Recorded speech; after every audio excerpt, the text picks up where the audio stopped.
مسواک ایک مرتبہ کریں یا 3 مرتبہ؟ وضو کے دوران مسواک 3 مرتبہ دانتوں پر پھیریں گے یا 1 مرتبہ زوجہ منصور کرک سے؟ وضو کے دوران نہ 1 مرتبہ نہ 3 مرتبہ، بس دانتوں کو مسواک سے صاف کریں گے، جتنی بار میں صاف ہو جائیں تو بس ہو گئے۔ تو نبی صلی اللہ علیہ وسلم سے طولاً و عرضاً منقول ہے مسواک کو دانتوں پہ رگڑنا، تو مسواک دانتوں پہ رگڑیں، جب آپ کو اطمینان ہو جائے کہ بھئی دانت صاف ہو گئے ہیں تو کلی کر لیں، بس اتنا کافی ہے۔ کیا اذان کے دوران نماز پڑھ سکتے ہیں؟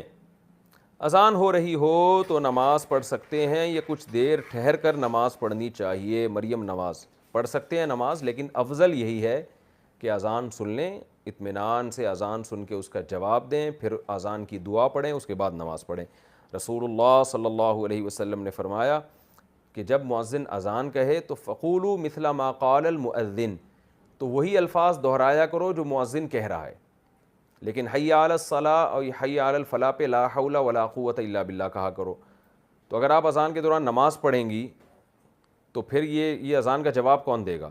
تو اس لیے بہتر یہی ہے کہ اذان کے دوران اذان سنی جائے، انہی الفاظ کو دہرایا جائے کہ اللہ ہم بھی اقرار کرتے ہیں کہ تیرے سوا کوئی عبادت کے لائق نہیں، اور پھر آخر میں درود شریف پڑھ کے نبی صلی اللہ علیہ وسلم پر دعا پڑھی جائے، اللہم رب هذه الدعوۃ التامہ والصلاۃ القائمہ آتی محمدا الوسیلۃ والفضیلہ وابعثہ مقاما محمودا الذی وعدتہ انک لا تخلف المیعاد۔